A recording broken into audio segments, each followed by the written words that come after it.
Okay, welcome to the Swedish Junior Hockey Podcast. Today we have someone, we're not going to talk too much about how to do pad slides with goalies, but we are going to talk about hockey goalies.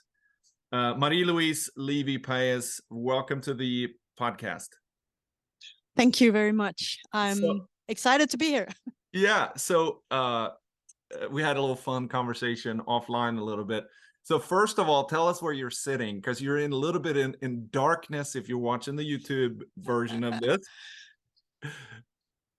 Yeah, well, I'm sitting in Italy, so it's like very late at night here, and it's all dark because there's no light on the balcony, and it's like really, really hot inside, so you cannot be inside. Yeah.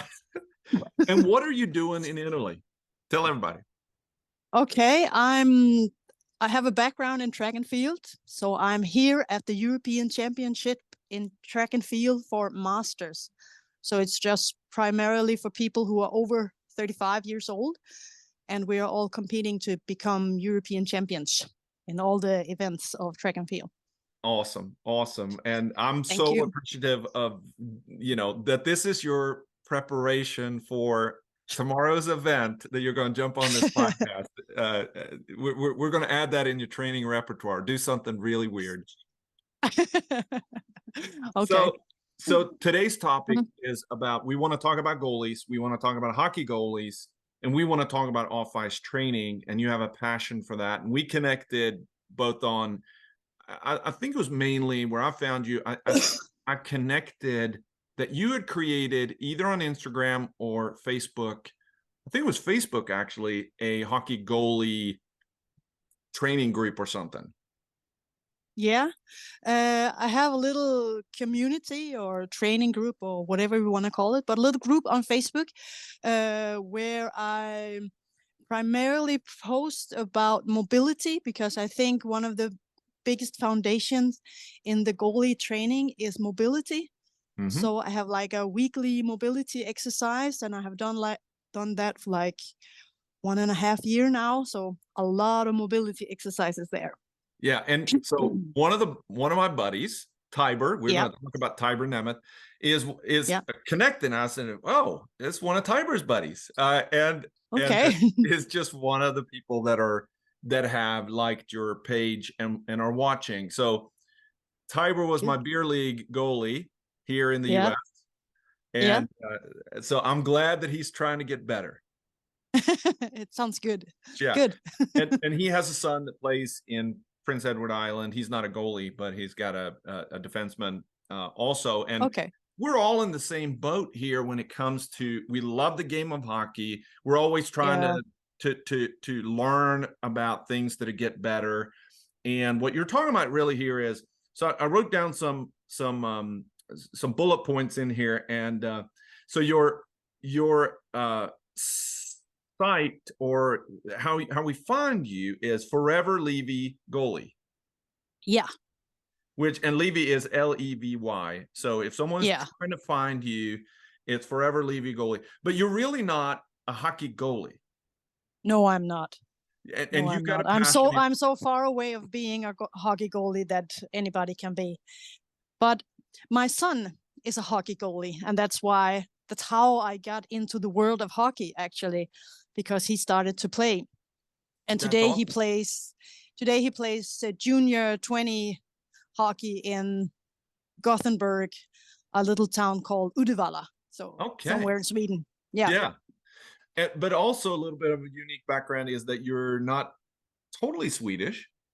No, I actually have a double citizenship. So I'm half Danish. I've lived 15 years in Sweden, so I think I'm Swedish about now.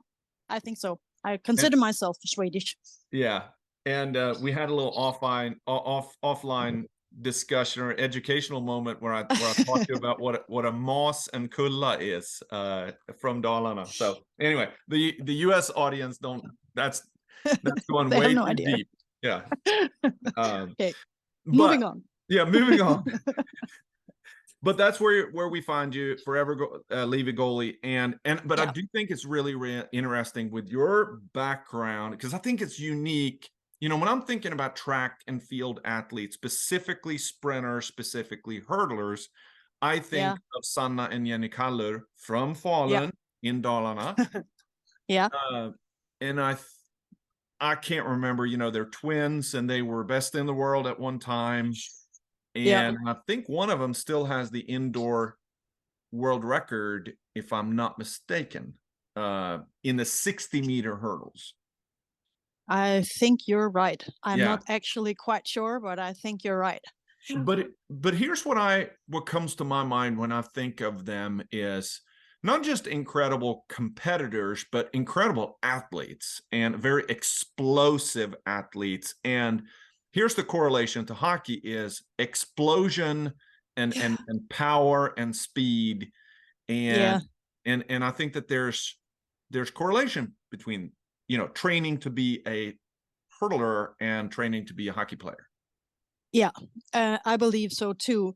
And actually, that's why I think my background in track and field is so uh, unique, or what we can call it exciting, because in track and field we know how to build athletes. Whether you're gonna throw something, or you're gonna sprint fast, or you're gonna jump or something, it's we know how to build athletes. And a goalie today is more athletic than like 10 or 15 years ago, where it was just you have to be big and you just have to be in the goal and take up as much space as possible. Now you really have to be athletic and being able to move from point A to point B extremely fast and extremely explosive, because the game has changed and the game is faster now. Yeah. Yeah. And So and the other part about this, like when you talk to a lot of coaches about yeah. goalies, and when you talk to a lot about scouts and general managers about goalies, what they say is, and this is a unfortunate thing, and what they say is, I don't know anything about goalies. And Yeah. it's unfortunate. And I can when I coached youth hockey and I was a head coach, I didn't know anything about goalies. I really don't know how to coach a goalie. So the No. specialization is certainly important. So Yeah. the other points I wrote down here was kind of the topics or the things that you had mentioned that Hmm? you're passionate about, and that's strength, flexibility, speed, endurance, and coordination, right? Yeah. Yeah. And which is things that, whether you're a skater or a goalie, those are things that are super, super important. And the Yeah. off ice improvement of that is crucial for Yeah. Yeah. goalie and player. Yeah. So Regardless. yeah. So the other part that I wanted to talk to you about, and we can incorporate this. So I'm going to lead you a little bit here, and that is, you mentioned kind of how to develop a strategy and how to look at the gaps in and strength and weaknesses, and specifically in those areas. So help me understand, when you meet a new athlete, Yeah. maybe this is correlating with your track and field training. How do you, because we had some other people on, for example, Derek Simpson, who's talking about the functional mobility screen, which is something that the NHL Mm-hmm. is using as a Yeah. baseline to determine a lot about mobility. Yeah. But how do you, when you meet someone new that says, oh, I want to improve my performance, but how do you determine someone's strength and weaknesses from a let's look at these components: strength, flexibility, speed, endurance, and coordination? That was a big question. Yes. But okay, I have two different ways of looking at it, because I work with goalies and players on site. So I work with people here in Sweden, or not here because I'm in Italy, but in Yeah. Sweden. And then I work with some online. And when I have people on site, it's easier to see them, because then I invite them out to the track and field arena, and they run and they jump and they do all these kinds of things that I that I want to see. How do they do this? How do they jump on one leg? How do they run a sprint? How do they do a sit-up? How do they do all different kinds of exercises that we will have in the program later on? How do they lift weights and all these kind of stuff? And then we go through them, and then I scale it down, and then we go back to basics, and then we learn from basics, moving on, progressing as they get better. So where do you see the biggest problems? I see for actually both for goalies but also for players, that they need to learn how to sprint, basically, because if you can sprint really fast, you can also be really explosive, and you can put it in jumping. So many of those I have worked with have had to learn how to jump and how to sprint, and when they learn that, they become really fast. And how does how does that translate into on ice performance? I'm working with a goalie right now. His name is Trevor Babin. He's from the USA. So I'm working with him online. And for him, it was like when we talked about, okay, you have to do like this. You have to have your knees, your toes pointing up to your knees when you jump and when you run and stuff like this. And then on ice, he has been able to transfer that, what's called, not emotion, that motion.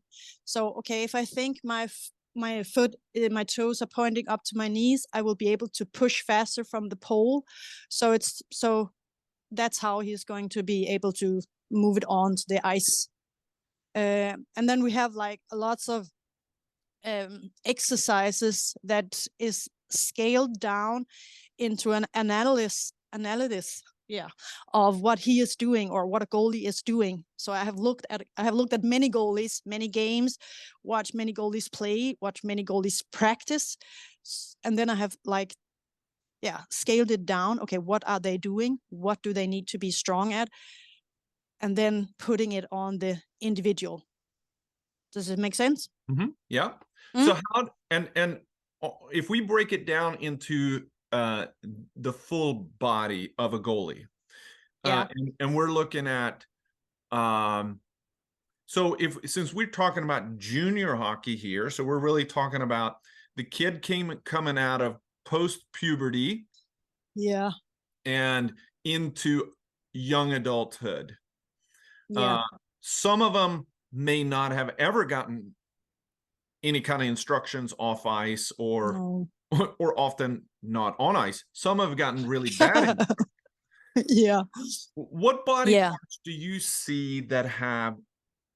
So when you're looking at the things you talked about there with mobility and flexibility, what body parts do you see are problem areas? Well, actually, as to today's junior hockey goalies and also many players, they are really not bad. They are in bad shape, and I think it's also because we don't. When you and I were kids, we were more outside, playing in the yard, running around, climbing in trees, and being like more outside. And today's youth, very still, they sit a lot in front of the screen in school and so on. So they don't have like good mobility or good strength growing up.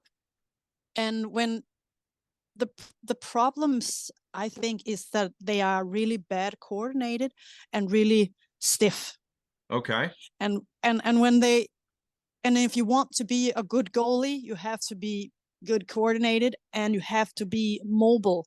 And I'm not talking about passive stretching, but like the dynamic stretching and being able to move your body in the most free and best motion range of motion you can have. Okay. So is it fixable? I think so. Okay. It's never too late. Okay. Just look at me. It's never too late. Okay. So, which is awesome, right? I mean, Yeah. and certainly genetics and talent and all that kind of stuff comes in, but Yeah. we're given the body that we're given the genetics that we have. That's not Yeah. necessarily in your control. So if you're a No. goalie, you can't fix that. But what you can fix is, so if for whatever reason you realize that at age 15, and is that a good time to start thinking about this? Or I actually, I teach at the regional federation here in Sweden in hockey in Skåne, going out? and yeah, in Skåne, and we actually just talked about this, and I think to all coaches, not just goalie coaches, to all coaches that has some kind of youth or junior hockey, they should start working on mobility as early on as possible, and that will make it more, it will be paying it forward. So Yeah. when they become older, they will have better circumstances to doing what they want to do, because they are good and mobile and they can move, because so many can't really do the motion right. So Okay, it sounds like, I would imagine yeah, too that you're a fan of the multi-sport athlete, yeah, which I would imagine would certainly improve mobility and flexibility if you were not just yeah, concentrating on the same body part all the time, 12 yeah, months of the year.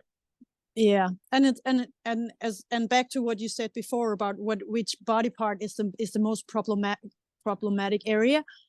Actually, I think you have the possibility to work with your whole body as long as your legs and arms and head are on straight as it's supposed to be. You have the possibility to work with it, but juniors often have kind of, they are in a hurry because they want it all done yesterday, and that's the biggest problem I see, is that they don't understand it takes time. Yeah. If you want to do something, it takes time, All and right. that's, so yeah. So this is why you're going straight into where I want to go, and that is, Okay. you had talked about kind of the strategy, Yeah. and when I think of strategy, I think of goals, I think of Yeah.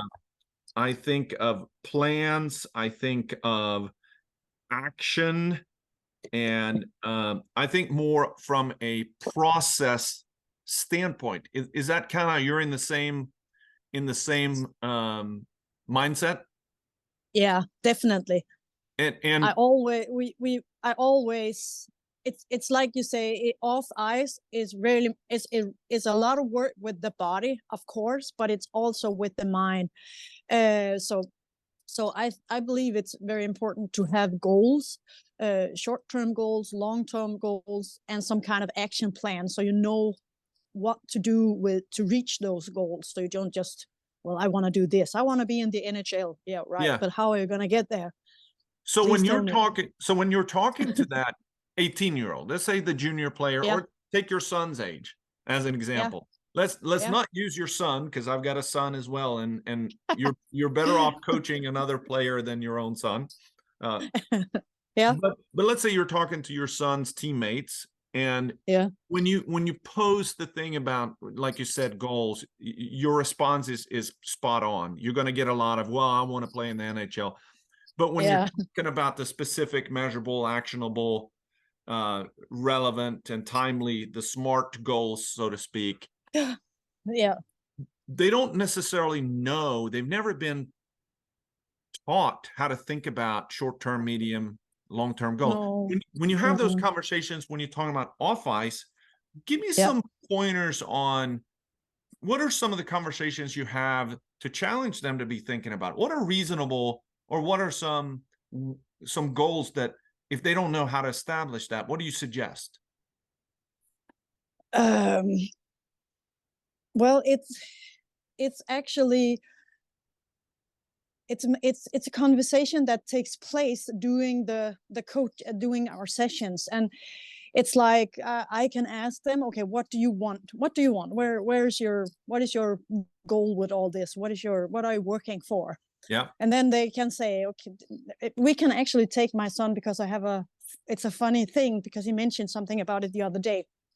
And when he was very young, he was like 10, I think, he said, well, I want to play in the NHL one day. I said, okay, but how are you going to do that? And then we made a plan together. So we had a big paper, big paper, and then he made a tree, and there were stairs on this tree, and then on each step he got to write or draw, because he was very young, what was the next step. So like, then he said, okay, I'm gonna play in the senior team when I'm a junior. Step one, I'm gonna, and then he had like his plan all the way to the NHL. Funny plan. And now he is turning 18, and now he actually, last week he told me, do you remember the plan I made? Because he just got his junior contract in the senior team. So he actually made the first step on his plan, even though he made this plan when he was 10 years old. So now he is starting to understand, okay, I need to work with my actions, and my action steps can be, I'm not strong enough. Okay, well, how do we work with your strength? Okay, I'm not mobile enough. How do we work with your mobility? Or like another player, goalie I had, he had a back pain all the time. Okay, but can we work with your body so you will get rid of the back pain and have a great mobility and become stronger, and then you will get closer to your goal. So it's always trying to keep, many ways lead to Rome. So it's almost like this, and then the goal is there. So but I think that your point is spot on when it comes to, you can't just say, well, it's not a real goal to say I'm going to make it into an NHL. Well, so you peel the onion, right? So you get the next layer, and they say, well, okay, how am I going to get there? Okay, well, I'm going to do this, and then you say, well, okay, well, how am I going to get there? Yeah. And do you break it down into those kind of categories of, I mean, in order to be able to go and play at those levels, you have to become better. You have to become a better player. Basically. And in order to get to be a good player, you have to have certain kind of characteristics. And those components that you mentioned, strength, flexibility, speed, endurance, coordination, are key components for an athlete. Yeah. No doubt about it. Regardless if you're a hurdler or a goalie or a skater. Yeah, exactly. So let me ask you about the numerical value. So when you're talking about strength, right? What is important to you? Because I've heard this many times from people that says, well, you need to be able to hang clean X amount, or you need to be able to squat X amount. And to me, it's a little bit of the old school thinking of comparative analysis. Well, I am used to what it takes at this level is this. This equates to strength. When I say that, what comes to your mind? Well, I'm very much for the individual. So we all have some kind of, like you say, some kind of test value. We want people, some kind of box we want them to fit in, because if you can do this or you can do that, you can do this. But I actually look very much at the person, because if the person can improve in their off-ice training and get the right technique, because maybe they can be strong as hell, but they have like the baddest technique ever. And then if we do the correction of the technique, they will become even stronger. Okay. So for me, it's always about how do you do the movements? How is your technique in every movement? And it doesn't matter if it's a squat or if you're running or if you're doing a sit up. How are you doing it? So that is why I don't really want to work in groups, because that's too many people at one time. But I want to work with the individual, because then we can go into the detail, and then into the detail, and then into the detail of the detail, and that's where performance comes. So are you familiar with Joachim Tenander? Yes. Okay, so he was on episode 54. Yes. And he speaks that language. Yes. And we were talking. I know him. Yes. No. And we were Yep. talking about, we talked a lot about muscular MAT, or the activation technique, but we also talked about that part about how your body's built. And, you know, there's a reason why we have a bicep and a tricep. We have a hamstring and a you know, you have activation and you have contraction and relaxation. So very similar mindset. Yeah. So, all right, now we have two people I've found two people with similar things, but we actually live in the same town also. We also work with the same team. So, yeah. It's awesome. But so are what you guys are talking about, do you find that being still fairly foreign? Yes.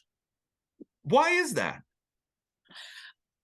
Okay, this is my own philosophy, but I think that hockey still is so traditional.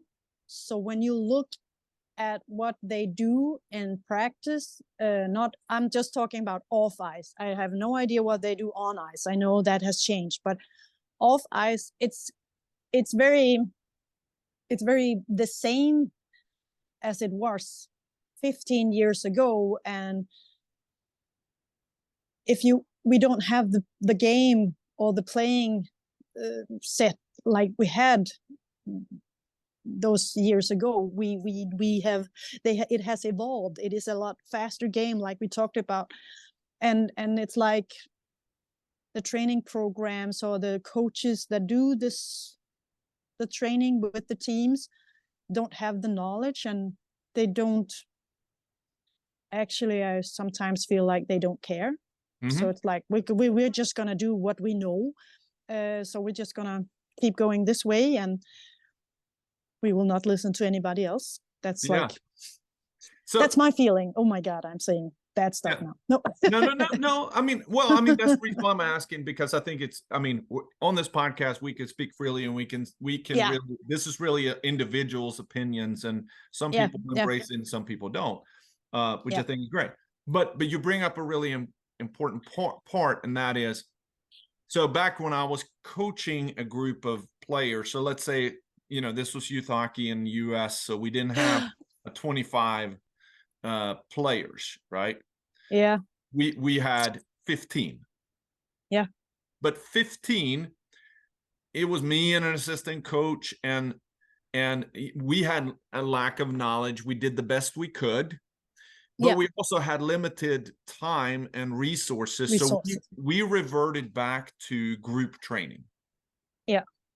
Right? Because because we didn't have individual, I didn't have time to spend time working on this guy, and this guy individually. So we did some things together.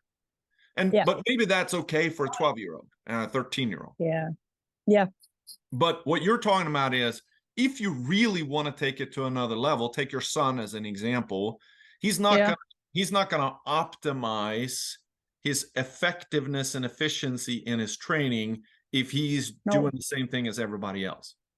No. And I would imagine that his build is very different than the guy next to him. Oh yeah. Yes. And his deficits and strengths are not the same as the guy next to him either. No. So how do you adept. The unfortunate thing, though, is that most junior teams have similar problems because they've got a time slot of on Yeah. ice, and then you have a time slot of off ice. Yeah. How do you, so if you're working with a team, how do you individualize a plan within the collective time?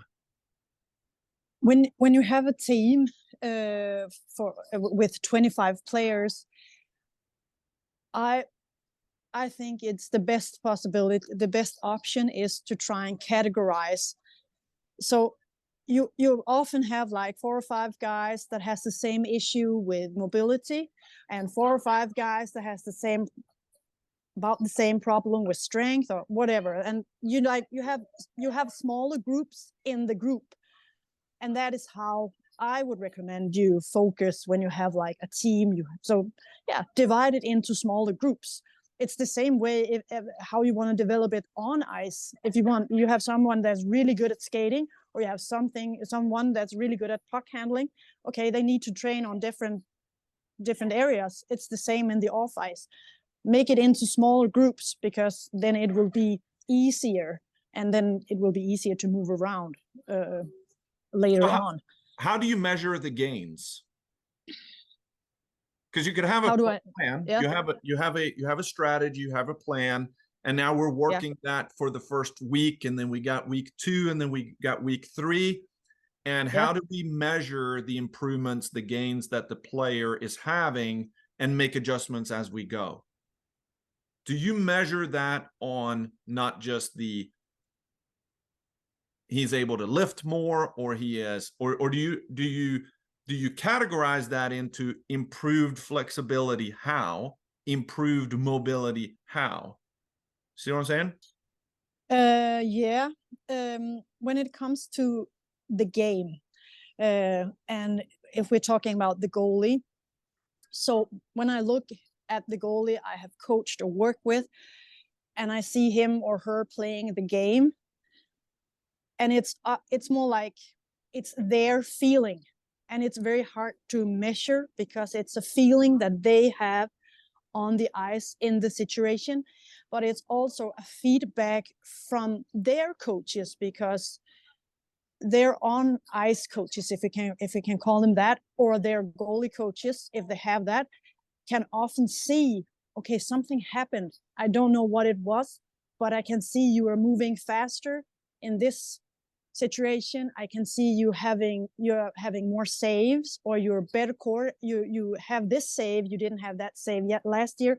So it's more like actually a feedback from the on ice coaches and the goalies or the players themselves.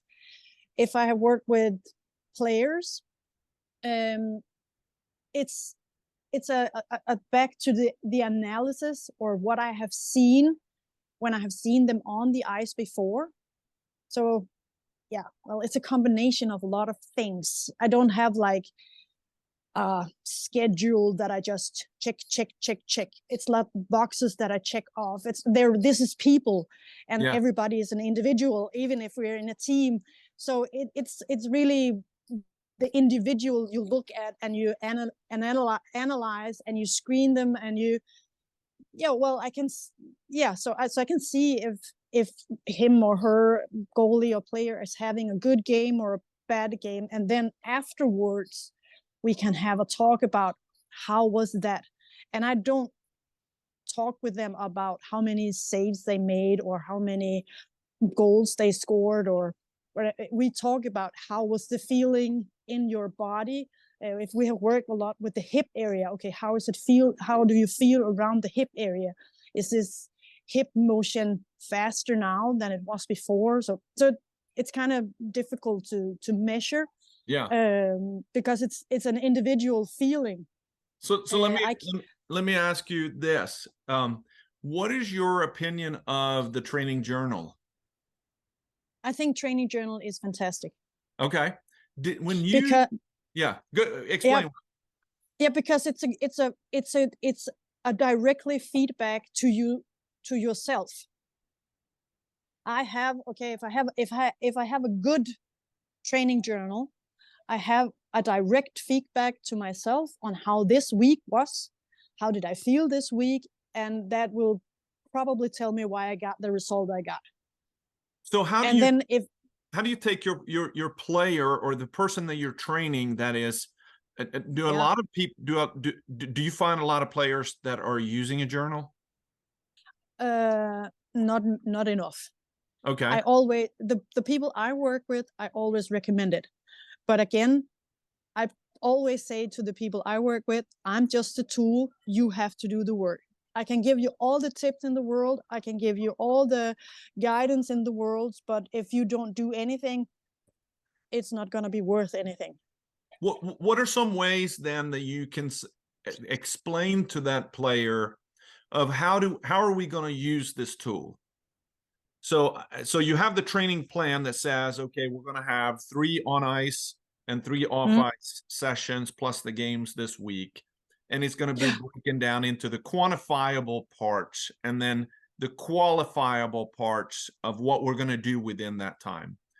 Yeah. You're not going to talk to them every day. Oh. Perhaps. But at the end of the week, how do you use that tool with the player? If I sit with the player, we look at it. You go back, and if you can see, okay, you were sick this week. Okay, maybe this is why you got the result you got. But this week you had like one day where you've had a bad back, or one day where you had a headache, and so it's like adding the week to a whole, and just going through that. And when you have done this a couple of times or many times, and you have like, okay, now we have like 3 months of work, you can see how the results is progressing, or maybe also why nothing is happening.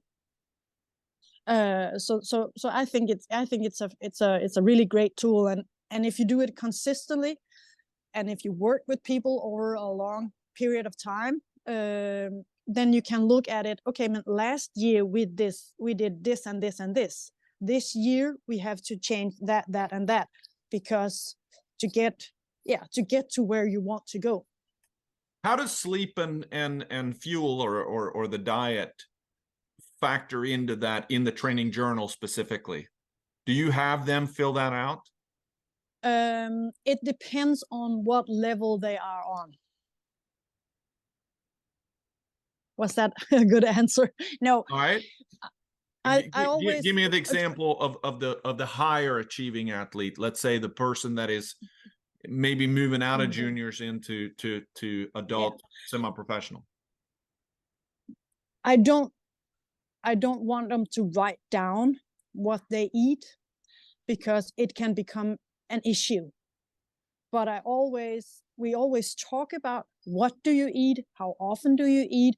Do you take any kind of supplements? Because when you go from the junior and into the senior, it's often something they wonder about. Do I need to take extra protein, or do I need to take extra creatine, or something like that? So we talk about stuff like that. But I promise you, I can always see if they eat right. Because if they eat right, if they get a lot of protein, if they get the carbs they have to, and all these things, they will progress in their training. Yeah. If they don't, they will not have a good progression as they could. Yeah. And sleep, I'm for sleep. Rest is important. Yeah. I always say, train hard, rest hard. And that's like cue for me, do that. So everybody I work with knows they have to rest. Yeah. It's important. Well, I think that it's this little tool, it's interesting working with that young adult that isn't, for us, like I grew up, my dad had a journal that he wrote down. I mean, he didn't think, it wasn't the journal, it wasn't the diary. Hello, my diary. It was very pragmatic, and it was more what did he do that day? But he kept, for all of his professional years, he had and that was his Christmas present every year, was he got a new journal for next year. But Yeah. it was easy to buy him a Christmas gift. But I Yeah. think that, you know, it's one of these simple techniques that maybe the 18-year-old doesn't think is very sexy, or you're not going to find any, you're not No. going to find any Instagram videos on How to journal? how to journal, Oh, no, no, right? no. Yeah. So, Well, I haven't seen any. but I do find this an interesting topic and a very important tool that Yeah. because when you, and it's about optimizing your team. You're Yeah. you're not, it's the accountability when you have an athlete, a trainer, and a coach, and maybe an Yeah. advisor. Yeah. So if you have that dynamic of those four players or four people, well, Yeah. okay, I as the athlete, I may know what I did, but I have no way Yeah. of quantifying it or qualifying it and to share it. And No, exactly. and therefore, if I'm going to optimize my coach, my trainer, and my advisor, Yeah. if I'm not achieving the results that I want to achieve, how am I? They're not going to be able to look into my brain to No. know what No. adjustments I need to make. No. And if they get a training program, they could get a training program from me, and it says like you have to do 60% of your one rep max. And then it was like, okay, but what was 60% this week? Yes. Will it increase till next week, or will it be increased next year? We need to know these things to see the progression.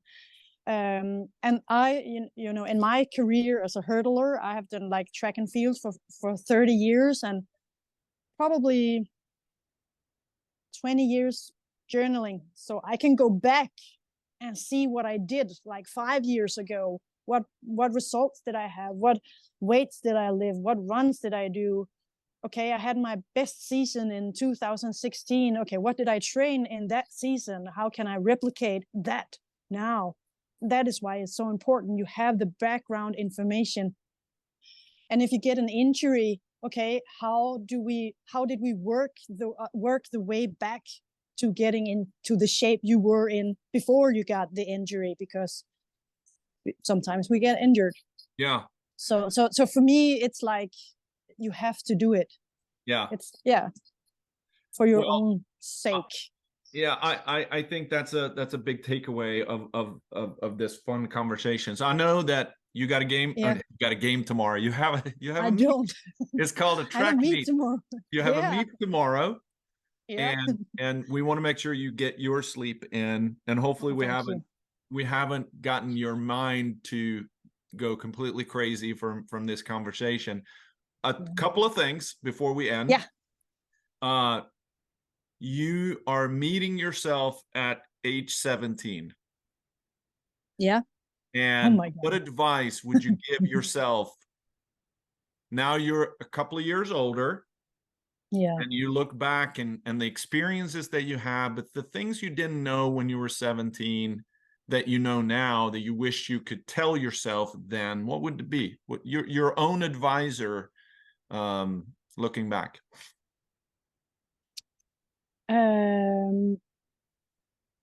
Never doubt yourself. Awesome. Never. You can do whatever you want. And that is my biggest takeaway. Yeah, I think that is such good advice. I want to tell people Thank you. to look you up on Instagram. You have a lot of beautiful pictures, but you also your passion for kind of the master athlete. You post a lot of videos and pictures of the 90-year-old athlete. Yeah. That to me, that's what came to my mind when you said you know, it's overcoming those things, right? It's not always the 20-year-old that is going to be making the NHL, but it may be the NHL for the 90-year-old, right? Yeah. So so go to Marie Louise Levy on Instagram, and you'll find a lot of stuff. Last thing, we have a partnership with Target Aid. So Target Aid is a fundraising organization, a platform, and it's really in the second year for me here doing this podcast. How can I do my part through social, the social welfare, so to speak? How can I highlight? So one of the initiatives that we have is the club or the organization of your that is closest to your heart. Yeah. So, klubben I mitt hjärta. What is the club or the organization in your heart? It doesn't have to be hockey, could be any. But if you were to say, this is the jersey I have on my wall, which this is the jersey I have on my well, good question. Because it's a really good question, because I actually, this is embarrassing to say, because I don't follow sport. I actually don't watch that much sport, but I always have been a fan of Frölunda. So that would probably be the jersey I had on my wall if I had to hang up anyone. I love it. Yeah. So we will, we're going to set up Frölunda as an organization underneath Swedish hockey, Swedish junior hockey podcast on our Target Aid site. And then what we're going to do is Target Aid will do all that work for us. And then we have the ability to share and say, Marie-Louise, klubben I mitt hjärta is Frölunda. And then we can help them with spreading the news. And everybody has, this is the club in my heart. And hopefully we can spread the social good out there as well. Thank you for coming on, the complete stranger. Now you know what a moss and Kuta is. Yes. And good luck tomorrow. Thank you. Thank you. Kick some ass tomorrow and take no prisoners. Exactly. And we'll stay in touch for sure. Yes. Thanks so much. Thank you. Thank you.